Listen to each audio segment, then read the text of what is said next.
तो दोस्तों स्वागत है फिर से। आज हम शुरू कर रहे हैं हमारी नेक्स्ट प्रॉपर्टी, और हमारी जो नेक्स्ट प्रॉपर्टी है वो है कंप्रेसिबिलिटी। क्या? कंप्रेसिबिलिटी। कंप्रेशन क्या होता है? कंप्रेशन होता है किसी भी वस्तु पे, किसी भी सब्सटेंस पे प्रेशर लगाओ, प्रेशर लगाने से इसका साइज कम होगा। साइज कम होना मतलब वॉल्यूम घटेगा।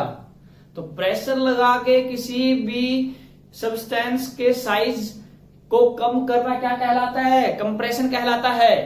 तो कंप्रेसिबिलिटी क्या हो गया? कंप्रेसिबिलिटी उसी सब्सटेंस की प्रॉपर्टी होगी। कैसी प्रॉपर्टी?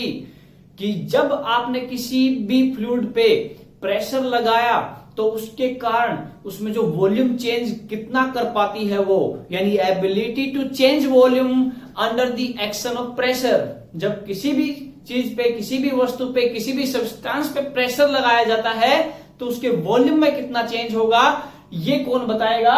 ये कंप्रेसिबिलिटी जो प्रॉपर्टी है वो हमें बताएगी। अब ध्यान देखिए, ध्यान से देखिए ये चीज कैसे। कंप्रेसिबिलिटी को डिफाइन करने के लिए हम क्या करते हैं? कंप्रेसिबिलिटी को डिफाइन करने के लिए हम लेके आते हैं एक टर्म, कोफिशिएंट ऑफ कंप्रेसिबिलिटी। अब ये कोफिशिएंट ऑफ कंप्रेसिबिलिटी क्या होता है? कोफिशिएंट ऑफ कंप्रेसिबिलिटी को हम डिफाइन कंप्रेसिबिलिटी की डेफिनेशन से ही लेके आएंगे। हमने कहा ability to change its volume. जो अपना ओरिजिनल वॉल्यूम है उसके रिस्पेक्ट में कितना वॉल्यूम चेंज हुआ, ability to change its volume under the action of pressure. जब इस पे प्रेशर लगाया गया तो इसके वॉल्यूम में कितना चेंज हुआ, ये क्या है? Coefficient of compressibility. और दूसरी देखने वाली बात क्या है कि जब आप प्रेशर बढ़ाओगे तो वॉल्यूम घटेगा, और जब प्रेशर बढ़ेगा तो वॉल्यूम घटेगा, यानी दोनों में से एक चीज नेगेटिव जरूर होगी। तो इसलिए हम यहां पर इंट्रोड्यूस कर देते हैं एक नेगेटिव साइन। तो ये आपका क्या है? कोफिशिएंट ऑफ कंप्रेसिबिलिटी, जिसको हम बीटा सी से डिनोट करते हैं। क्या डिनोट कर रहा है? Ability to change its volume under the action of pressure. अगर एसआई यूनिट की बात करें तो एसआई यूनिट क्या होगी इसकी? SI unit volume by volume है, तो यहां पर क्या हो जाएगा? कोई यूनिट नहीं, तो क्या हो जाएगा? न्यूटन पर मीटर स्क्वायर। 1/पास्कल भी लिख सकते हैं, यानी मीटर स्क्वायर पर न्यूटन, क्योंकि प्रेशर क्या होता है? Force upon area. तो यहां पर मीटर स्क्वायर, न्यूटन को क्या लिख सकते हो? मीटर, केजी मीटर पर सेकंड स्क्वायर। मीटर से मीटर कटेगा तो मीटर के लिए एल, केजी के लिए m-1 T2, m-1 L T2। ये आपका क्या हो गया? डायमेंशनल फॉर्मूला हो गया कोफिशिएंट ऑफ कंप्रेसिबिलिटी के लिए। अब कोफिशिएंट ऑफ कंप्रेसिबिलिटी की तरफ देखें तो अगर कोफिशिएंट ऑफ कंप्रेसिबिलिटी किसी भी सब्सटेंस का अगर बढ़ता है या किसी भी फ्लूइड का बढ़ता है तो क्या होगा? कंप्रेसिबिलिटी भी बढ़ेगी। यानी ये कह सकते हैं कि किसी भी सब्सटेंस का कोफिशिएंट ऑफ कंप्रेसिबिलिटी अगर हाई है तो डेफिनेटली कंप्रेसिबिलिटी भी उसकी क्या होगी? हाई होगी, ज्यादा होगी। अब देखते हैं जो कंप्रेसिबिलिटी है इस पे प्रेशर और टेम्परेचर का क्या इफेक्ट होगा। देखिए, अगर प्रेशर आप बढ़ाते हैं, प्रेशर बढ़ाया, प्रेशर बढ़ाने से क्या होगा? कोफिशिएंट ऑफ कंप्रेसिबिलिटी क्या हो जाएगा? घट जाएगा। तो जो कंप्रेसिबिलिटी है वो भी क्या हो जाएगी? घट जाएगी। देखिए क्या होता है जब आप किसी भी चीज पे प्रेशर बढ़ाते हैं। एक एग्जांपल लेता हूं मैं। मान लीजिए आपके पास ये कंटेनर है, एक और कंटेनर ले लीजिए, दोनों में गैस डाल दीजिए। यहां पर प्रेशर P1 है, यहां पर प्रेशर क्या है? P2। और आपका प्रेशर जो P1 है वो क्या है? P2 से ज्यादा है। अब P2 से ज्यादा है प्रेशर P1, इसका मतलब क्या है कि यहां पर P1 जो फर्स्ट चैम्बर में जो गैस है उसका प्रेशर ज्यादा है, उसका प्रेशर ज्यादा है, तो उसको कंप्रेस करना क्या हो जाएगा? उतना ही मुश्किल होगा। तो यानी कंप्रेसिबिलिटी क्या होगी? उतनी कम होगी। यानी प्रेशर बढ़ेगा तो जो कंप्रेसिबिलिटी है वो क्या होगी? कंप्रेसिबिलिटी घट जाएगी, चाहे लिक्विड हो या फिर चाहे गैस हो। लेकिन अगर बात करें टेम्परेचर के इफेक्ट की, अगर टेम्परेचर किसी भी सब्सटेंस का बढ़ाया जाता है तो कंप्रेसिबिलिटी पे क्या इफेक्ट होगा। अब बात करते हैं सबसे पहले लिक्विड के लिए। लिक्विड के मॉलिक्यूल क्या है? पास होते हैं।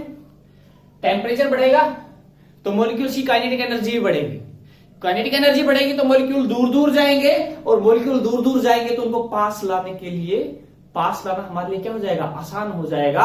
यानी हम प्रेशर एक्सर्ट करके बाहर से उनको क्या ला सकते हैं, इजीली क्या ला सकते हैं, क्लोज ला सकते हैं। और इजीली क्लोज ला सकते हैं तो इसका मतलब कंप्रेसिबिलिटी क्या हो रही है, कंप्रेसिबिलिटी बढ़ गई है, क्योंकि ये ज्यादा कंप्रेस हो पा रहा है। ये तो बात हुई किसकी, लिक्विड की।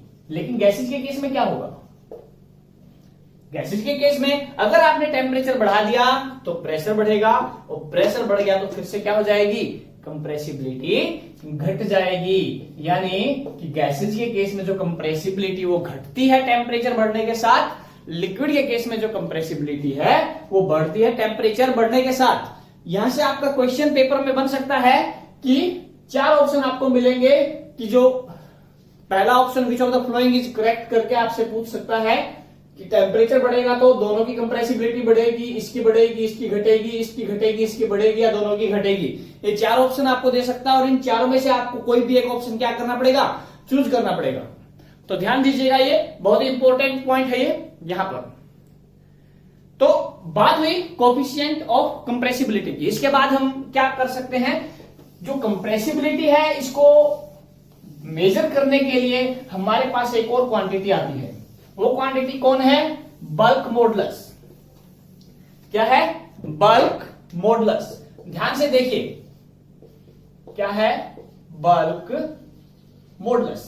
और बल्क मॉडुलस को किससे डिनोट करते हैं, के से डिनोट करते हैं। अब ये क्या होता है, देखिए जो बल्क मॉडुलस है वो आपका क्या होता है, उल्टा होता है कोएफिशिएंट ऑफ कंप्रेसिबिलिटी का। यानी कि यहां पर मैं क्या लिख सकता हूं, K is equal to minus delta P by delta V by V. जो वॉल्यूम है वो इसमें नीचे आ जाएगा और प्रेशर क्या चला जाएगा, ऊपर चला जाएगा। ये आपका क्या है, बल्क मॉडुलस। यूनिट क्या हो जाएगी, पास्कल। प्रेशर की जो यूनिट होगी वही इसकी होगी। तो इसके बारे में हम सोम में और ज्यादा डिटेल में पढ़ेंगे। यहां पर मैं सिर्फ इतना ही इसका इंट्रोडक्शन दूंगा कि K जो है वो उल्टा होता है बीटा सी का। अब ध्यान देखिए एक चीज और जो ध्यान देने वाली है, जो बल्क मॉडुलस है वो वैलिड कब रहता है, बल्क मॉडुलस वैलिड जब रहेगा, मान लीजिए आपके पास ये एक सब्सटेंस है और इस पे आपने प्रेशर लगाया है। अगर आपका जो प्रेशर है वो हर डायरेक्शन से सेम लग रहा है, हर डायरेक्शन से सेम लग रहा है, तभी आपका फॉर्मूला वैलिड होगा। ठीक है।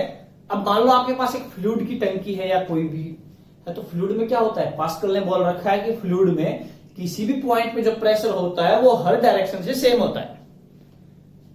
किसी भी पॉइंट पे प्रेशर जो होता है वो हर डायरेक्शन में क्या होता है, सेम होता है। हर डायरेक्शन में क्या है, सेम है। यानी पास्कल लॉ ने ये बताया है हमें। तो इसलिए फ्लूइड के अंदर हम क्या लगा सकते हैं, जो बल्क मॉडुलस का जो फॉर्मूला वो हम इजीली अप्लाई कर सकते हैं फ्लूइड के लिए अकॉर्डिंग टू पास्कल लॉ। ठीक है। तो के यानी बल्क मॉडुलस भी क्या कर रहा है, आपके कंप्रेसिबिलिटी को मेजरमेंट करने के लिए यूज हो रहा है। ध्यान से देखिए, कंप्रेसिबिलिटी जितनी ज्यादा होगी यानी बीटा सी उतना ही ज्यादा होगा और के उतना ही क्या हो जाएगा, कम हो जाएगा। यानी कि सब्सटेंस जिसकी कंप्रेसिबिलिटी सबसे ज्यादा होगी, के उसका उतना ही कम होगा। तो यहां पर सॉलिड सब्सटेंसेस जो होते हैं उनकी कंप्रेसिबिलिटी सबसे कम, तो उनका के क्या हो जाएगा, सबसे ज्यादा। गैसेज के लिए के की वैल्यू क्या हो जाएगी, सबसे कम हो जाएगी, क्योंकि they are easy to compress. और लिक्विड्स के लिए क्या हो जाएगा, बीच में लाई करेगा। अब बात करते हैं बल्क मॉडुलस को, थोड़ा सा और इलेबोरेट करते हैं। देखिए आपको एक गैस दे दी गई है, गैस दे दी गई है तो उसका मास फिक्स है और उसकी डेंसिटी अगर हम बात करें तो डेंसिटी क्या होती है, मास अपॉन वॉल्यूम। तो mass is equal to density into volume. अब मास क्या है, कांस्टेंट है गिवन मास के लिए। और गिवन मास अगर हम बात करें क्या हो जाएगा, m कांस्टेंट है तो डिफरेंशिएट करेंगे। डिफरेंशिएट करने पर m का डिफरेंशिएशन 0, रो का differentiation rho as it is, dv v as it is d rho. तो यहां से मैं क्या कर सकता हूं, dv बाई v नेगेटिव में है तो ये किसके बराबर आ जाएगा, d रो बाई रो के बराबर आ जाएगा। और बल्क मॉडुलस हमारा क्या होता है, बल्क मॉडुलस हमारा जो होता है वो होता है minus delta P upon delta V by V, और minus delta V by V को हम रिप्लेस कर देते हैं डी रो बाई रो से, यानी डेल्टा रो बाई रो भी लिख सकते हैं। ठीक है, इसको मैं डेल्टा लिख देता हूं ताकि कंफ्यूजन ना रहे डी और डेल्टा में। यहां पर मेन पर्पस हमारा चेंज को दिखाना है, तो डेल्टा वी बाई वी की जगह क्या जाएगा, डेल्टा रो बाई रो, तो delta P upon delta rho by rho, ये के बराबर होगा। और ये क्वेश्चन भी आपका डायरेक्ट पेपर में पूछा जाता है, ये रिलेशनशिप आपका डायरेक्ट पेपर में पूछा जाता है। तो ये हमारा बल्क मॉडुलस हुआ किसकी टर्म में, डेंसिटी की टर्म में। अब अगर आपके पास मान लीजिए गैसेस है, आइडियल गैसेस हैं, अब आइडियल गैसेस के लिए जो बल्क मॉडुलस है इसकी वैल्यू क्या होगी, देखिए ध्यान से। आइडियल गैसेस जो है, आइडियल गैसेस में कुछ प्रोसेस होती है, कोई भी थर्मोडायनेमिक प्रोसेस होती है, तो 5 तरीके की आपकी थर्मोडायनेमिक प्रोसेस होती हैं, तो उसके बारे में हम बात करते हैं। आप लोग थर्मोडायनेमिक्स में इसको और डिटेल में पढ़ेंगे। तो यहां पर हम बात करते हैं, सबसे पहले आइसोबारिक की बात करते हैं।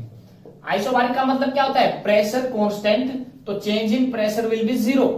तो के क्या होता है, delta P delta V by V, delta P 0, तो के की वैल्यू भी क्या हो जाएगी, 0 हो जाएगी। दूसरा केस है आपके पास आइसोकोरिक। अगर आइसोकोरिक प्रोसेस की बात करें तो प्रेशर क्या रहेगा, इसमें वॉल्यूम क्या रहेगा, कांस्टेंट रहेगा, तो डेल्टा वी विल बी 0, तो के बराबर क्या हो जाएगा, इनफाइनाइट हो जाएगा, क्योंकि डेल्टा वी 0 हो जाएगा नीचे, तो के बराबर इन्फिनिटी। यानी इस केस में आप बॉडी को बिल्कुल भी कंप्रेस नहीं कर सकते अगर के क्या हो जाए, इनफाइनाइट हो जाए, यानी यहां पर ये क्या हो जाएगा, कंप्लीटली इनकंप्रेसिबल फ्लूइड हो जाएगा, किसी भी तरीके से आप इसको कंप्रेस नहीं कर सकते हैं। और इसके बाद अगर बात करें आइसोथर्मल प्रोसेस के लिए, आइसोथर्मल प्रोसेस कौन सी होती है, जिसमें आपका टेम्परेचर क्या होता है, कांस्टेंट होता है, यानी delta T is equal to 0।